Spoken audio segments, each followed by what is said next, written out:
Vietnam veteran hearing his song come to life, and that's the first time that this post 9/11 veteran's hearing it. Yeah. And they're like, this sounds like me too. And then all of a sudden there's a female veteran, maybe she was in the Lioness program. Now they hear her song and they're like, this actually sounds like me too.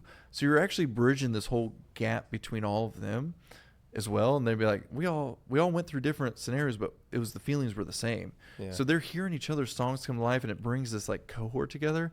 Then we release the music, and now we have civilians and military helping bridge that gap between military and civilian divide. And we're getting letters from wives who are like, you helped my marriage because my husband wouldn't open up about his experiences until he heard your song.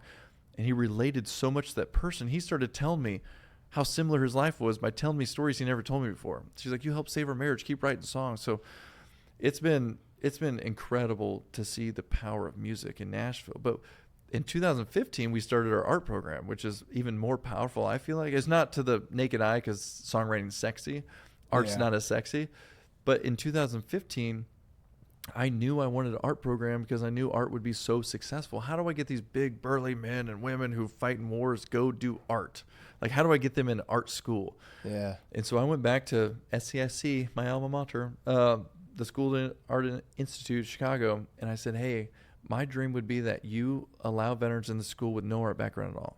Like, so that they come through your process or trauma like I did. And they said, cool, you could teach it. And I was like, oh, what? I could teach? Like, I went from not doing anything with art to now teaching at one of the best art schools in the country. I was like, sweet, I'll do that. I was expecting to be a TA or something, but I'll teach it. So 2015, I had 6 veterans, 1 Native American Marine from the Blackfeet tribes of Montana, who's a friend that I served with in 2-7.